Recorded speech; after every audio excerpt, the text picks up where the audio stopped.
climate change. And, I know that, we have emissions and fluorocarbons right now that's polluting the way that our atmosphere is designed. It's definitely polluting our atmosphere. I think what it's doing is reducing our ozone layer to where now the sun is coming directly in on us. And we know it's evident. Every year it gets hotter and hotter. In Phoenix, Arizona, I think that today makes about the 57th day in a row that they've been over 110 degrees, which is unprecedented. This has never happened since we've been keeping record of climate. So I believe that, the ozone layer is being depleted. We need to come up with better green energy. We have to do something. I believe in using solar energy, anything green, so that we can reduce the amount of fluorocarbons that we're releasing out into the atmosphere. And we have to do that if we're going to save our planet. And what I've noticed in speaking to our young people, college students are very concerned about our atmosphere and what's going on also, because realistically, it just keeps getting hotter and hotter, and we don't know what's going to happen if we continue to erode our system, the ozone layer, the way that we're doing it. And I know that I think Volvo was trying to go to all electric by 2030 recently, and they just scrapped that because they realized they won't be able to meet that mandate. But I want to see more companies go to using electric cars, more corporations and factories using another source of energy, so that we don't have to release so much of fluorocarbons into our ozone layer. And they're probably reacting to the market, right? How would you flip that script to make sure that people want to buy the electric vehicles? Well, give them incentives. Give them incentives. Listen, I believe that if we offer incentive, real good incentives, especially with something new like this, and I know Joe Biden talked about it for a while, and he visited some of the car manufacturers in Detroit, Michigan at some point, and they wanted to do something, give them $7,000 off of a sticker price of $10,000, 0% interest. Let people start using these cars and gain some confidence. Because right now, anything new, we're skeptical about it. I don't want to go to California in an electric car and have to worry about whether or not I'm going to be able to find a charging station.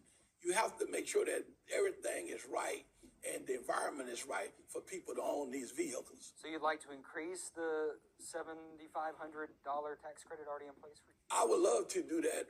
And just, since this is new, we want to make sure that people would be able to afford these vehicles, the 0% interest, and let's make the prices of the vehicles very affordable, not only to the middle class and the upper middle class, but so that even people who come from low socioeconomics communities will be able to afford these vehicles also. You also want to cut back on regulations, make it easier for business owners, for families to do work themselves. Tell us about that. Sir, I am a business owner.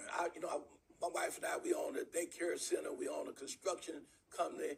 We do a lot in Marshall, Texas. And I want to tell you, this is the most ridiculous thing that I've seen. The regulations that I see why many people don't go into business. I'm talking about even people who want to open up a food kitchen. You have to have a sprinkler system, number one. It costs you about between 4 to 10, maybe 20,000, just depending on the size of the building. Then you have to have a fire sprinkler system. I'm not talking about this. You have to have the sprinkler hood system, then the fire alarm system, like we had to install in our daycare center. Run you about $30,000 or $40,000 that you have to pay for.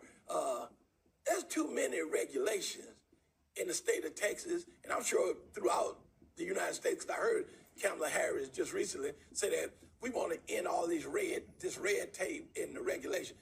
It's hard for people who don't have a lot of money saved to go into business. And I'm talking about some simple businesses. I'm not talking about something where you're trying to manufacture vehicles or bicycles. I'm talking about just to cook or to be able to sell products.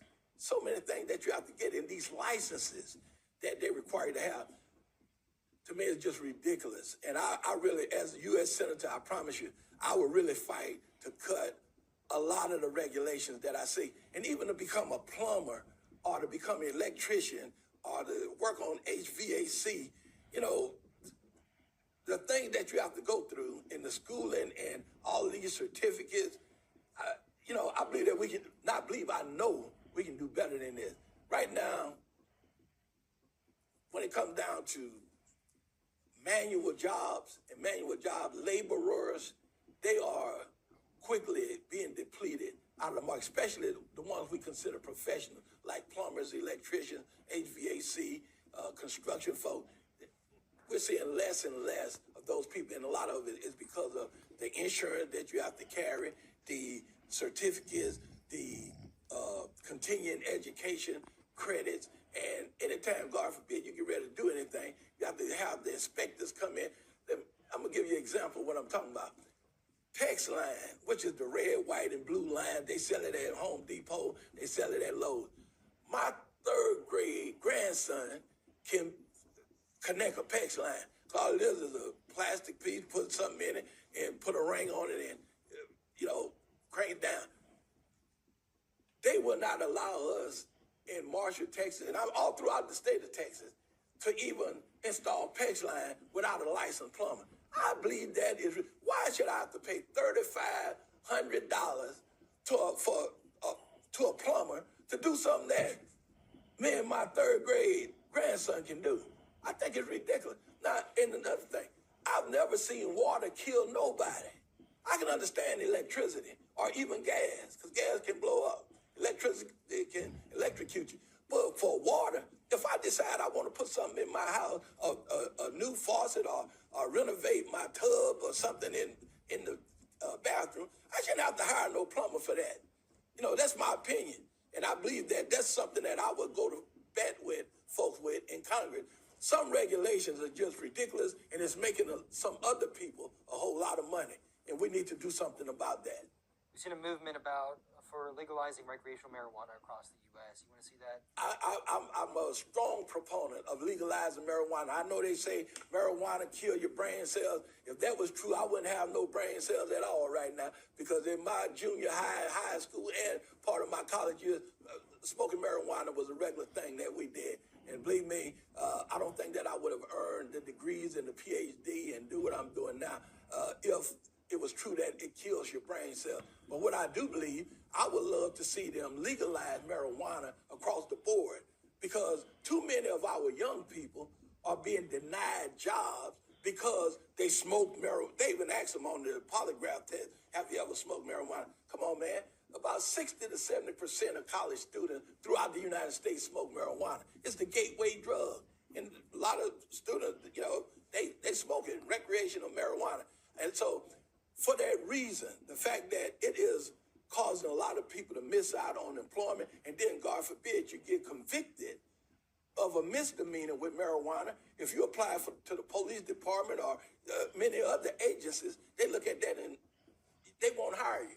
So I believe that we need to legalize recreational marijuana, and you allow people to buy marijuana from dispensaries, because what I really believe also is that if the government can tax marijuana, they're not going to have a problem with it. One of the biggest problems with marijuana is not the fact that marijuana was so bad and so harmful. If you want to criminalize anything, it should be alcohol. Alcohol is killing way more people than marijuana is doing, but because the government can regulate and tax alcohol, they don't have a problem allowing you to get it out of the store, even though they know that it kills thousands of people every year, drunk drivers. We just saw it happen at these two guys as they were going to celebrate their sister's wedding, these two hockey players this weekend, who was killed by a drunk driver. And this happened all over the United States every day. We know that that alcohol is much more lethal and dangerous than marijuana. But because marijuana grows easy, you can drop you a few seeds in your backyard and have you a nice little plant. The government is totally against decriminalizing, but I'm one of them who I believe that marijuana should be legalized, and I will fight like nobody else in Congress to see that it is decriminalized so that it won't handicap our students when they get out of school and they apply for jobs. Mr. Mr. Andrus, thanks so much. Thank Yeah, you very good to much. see you. I really appreciate you, Absolutely. Mr. Thank you so Maddox. much. Thank you very Yeah. much. God bless you guys. Thank y'all for the opportunity.